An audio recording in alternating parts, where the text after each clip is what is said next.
Welcome to the Gym Success Podcast. This is really for you, whether you're running a gym, operating a boutique studio, maybe you're a gym entrepreneur, or a dedicated personal trainer. I'm Bonnie and Ann. And I'm George. Today, we're getting into a really insightful white paper by jthomas. He's a well-known gym business expert. That's right. And our goal today is to really pull out the actionable insights for you from this paper. The paper's called Gym Merch, Turning Apparel and Gear into a Profit Powerhouse. And Jim really makes a strong case here. He really does. It's about shifting merch from just, an afterthought, something maybe in the corner, to a genuine, significant profit center for your fitness business. Yeah, our mission today is basically to extract those strategies you can actually use, like right away. Okay, let's unpack this. You know, what's really fascinating right off the bat is how jthomas frames this. It's not just, oh, sell some t-shirts. He sees it as a core piece of your brand, of your whole business strategy. Which is a different way of thinking for many, I suspect. Totally. Yeah. He really points out how often this potential is just missed. But it's sitting right there.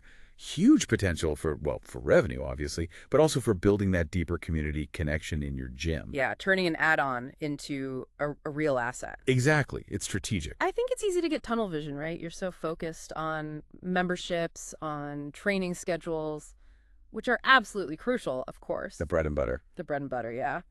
But you might miss these other potentially high-impact opportunities. So how does Jim argue this case? Why does merch matter so much right now, according to him? Well, he breaks it down into 4 key reasons that really work together. First up, and this is a big one, is creating a high-margin revenue stream. Okay, high margin. That always gets attention. Right, because memberships and training, they're essential. But let's be honest, the profit margins can be pretty slim once you factor in all the overheads. Rent, payroll, utilities, marketing. Yeah. It adds up fast. Exactly. But merchandise, that's a different ballgame. Jim's talking gross margins of like 50% to even 70%. Wow. Okay, that's significant. It is. Think about it. A shaker bottle might cost you, say, $5 to source.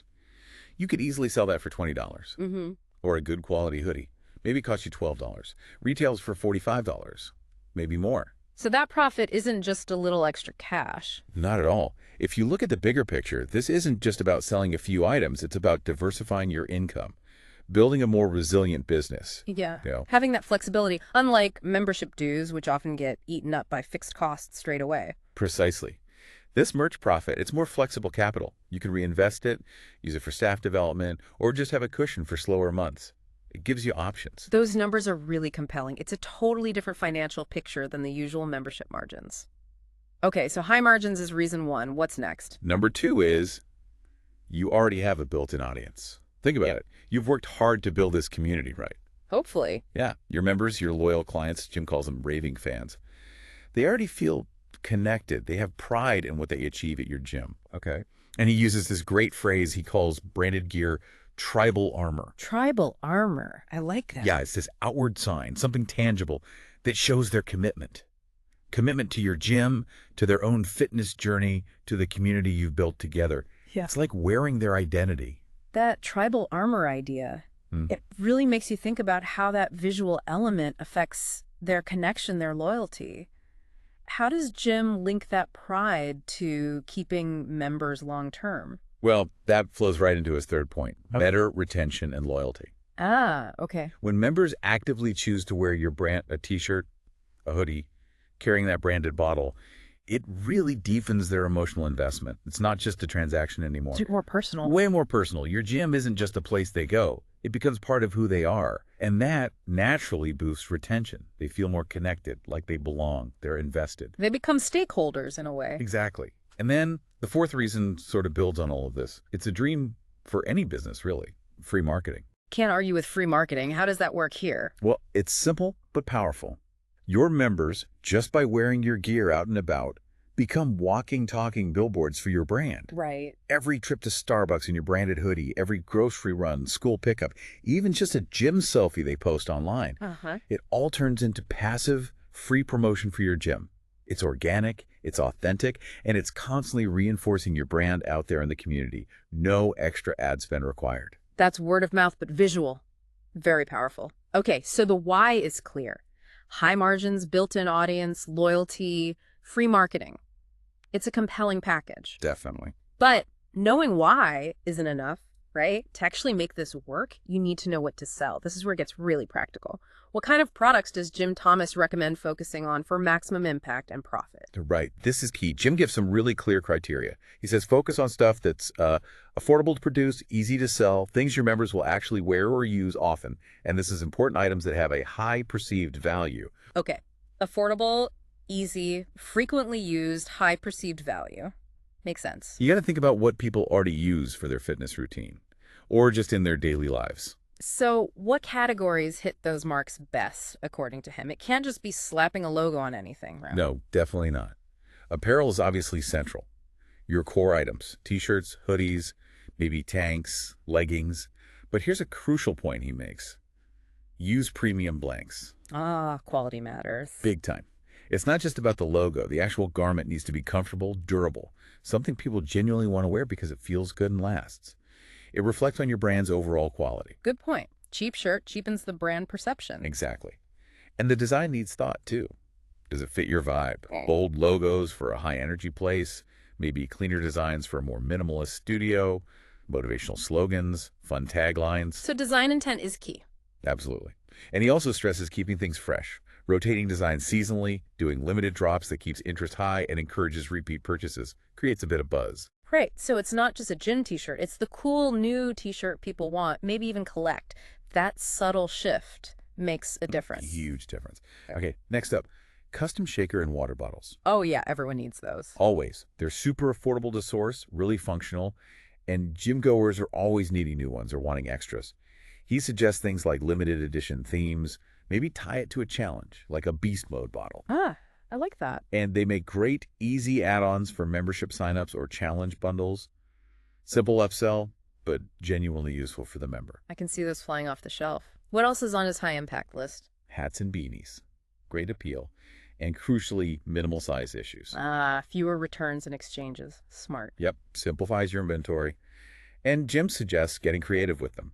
Use them as achievement rewards, like complete the 6-week shred challenge, earn the exclusive hat. Ooh, nice. Tying merch to milestones. Exactly. Or just do special seasonal drops, a winter beanie, a summer cap. Okay. Creates that little bit of excitement. That really reinforces that identity and achievement aspect we talked about earlier. Very smart. Totally. And then you have gym bags and accessories. Things like duffel bags, wrist wraps, lifting straps, resistance bands, maybe even yoga mats. Okay, potentially higher price points there. Yeah, they can be, which makes them excellent for putting together higher value bundles. Or feature them in holiday sales. They boost your average sale value and offer practical gear your members actually need. So it's thinking about the whole fitness lifestyle, not just individual items, maybe bundling things together. That's exactly right. And finally, a really big one for Jim. Limited edition drops. Scarcity. You got it. Harnessing that power of urgency and exclusivity. Seasonal launches, time-bound runs saying only 100 of these exist. When they're gone. That drives sales now. People don't want to miss out on something cool and rare. Creates that FOMO, the fear of missing out. Okay, so we've got product ideas based on smart criteria. But, you know, we've all seen gyms with piles of unsold, maybe kind of generic merch gathering dust. How do you make sure your stuff actually resonates and sells? Yeah, that's crucial. Jim really hammers home authenticity. Your merch has to feel like an extension of your gym's brand. It needs to match the vibe. Right. If your gym is loud and proud, high energy, the design should be bold. If it's more zen, minimalist, focused on wellness, then go for clean, understated designs. It has to feel consistent with the actual experience members have. That makes total sense. Wearing something that feels off-brand compared to the gym itself would just feel weird. Undermines the whole point. Exactly. And to get that authentic appeal, he really advises investing in good design. Yeah. It's not just about looking nice. Good design sells. So hire someone. Or DIY. Either can work. You can hire a freelance graphic designer who gets your brand. Or, if you're hands-on, platforms like Canva are pretty user-friendly now. Even some print-on-demand services offer decent templates you can customize. The main thing is, the end result needs to look professional and appealing.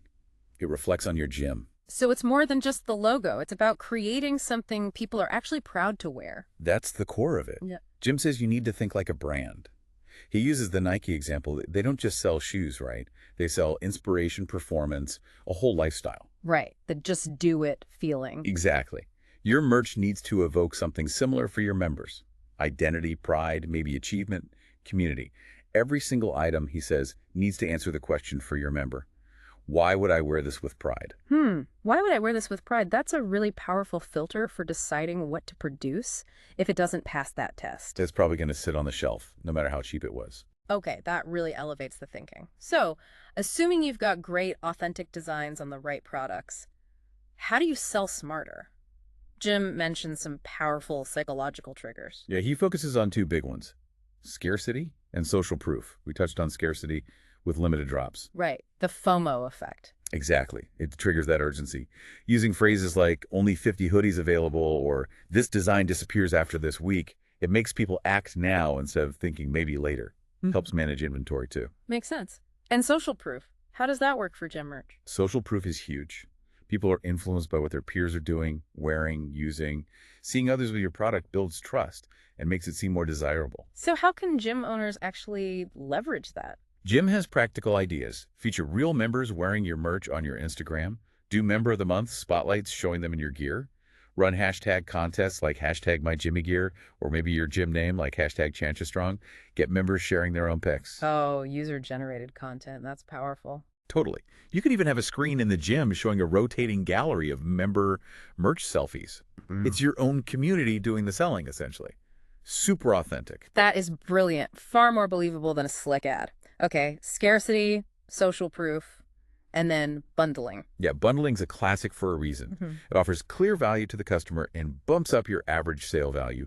You can bundle gear with new memberships. Join today, get a free tea and bottle. Nice incentive? Or create themed bundles. Think holidays, challenge kickoffs, new member starter kits. Yeah. Jim mentions a New Year kit, maybe a hoodie, shaker, plus a few free guest passes. It simplifies the choice for the customer and encourages them to spend a bit more. Okay, got it. Sell the right stuff, make it look great, use scarcity and social proof, bundle smartly. Yeah. But the logistics. Setting up a retail operation can feel like a whole other business. How do you get started without it becoming overwhelming or sucking up cash? That's a really common concern. Jim's advice is clear. Start smart and absolutely do not overstock. Manage your cash flow, minimize your risk. Start with pre-orders for new designs. See what the demand is like before you commit to a big order. Or just order a very limited initial run. Test the waters. Yeah. Print-on-demand services can be great for testing designs too, with almost zero upfront cost or risk. And he really recommends partnering with local printers. Oh, local suppliers. Yeah, support your local economy. Plus, you often avoid shipping delays, and they might offer smaller, minimum order quantities than huge manufacturers. More flexibility. That's great practical advice, especially for smaller gyms. What about involving the staff? How do you get them on board? Staff buy-in is critical. Jim says your staff should be wearing the gear regularly. It's the most natural promotion you can get. They become walking examples of the brand. Makes sense. And train them. Give them easy talking points. Like, hey, seen our new limited hoodie? They're flying off the shelves this week. Make it conversational, not a hard sell. Right. And maybe incentivize them. Offer a small commission on merch sales or run fun internal contests for whoever sells the most. Their enthusiasm is contagious. Yeah. Stack wearing it makes it look cool, not just like inventory. And I love this next idea Jim mentions. Using gear as rewards.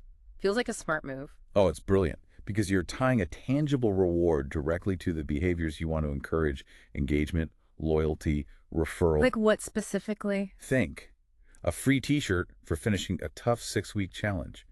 A branded hoodie if they refer 3 friends who join. Maybe a special water bottle when they hit their 90-day membership milestone. Ah, I see. Jim points out this is often way cheaper and more effective than spending money on ads. You're rewarding loyalty and consistency, saying thank you in a way that also promotes your brand. It's a win-win cycle. That is a really smart, positive reinforcement loop. Okay, so beyond the daily grind of selling and rewarding, what about bigger promotions? How do you really launch a new line or keep the excitement going?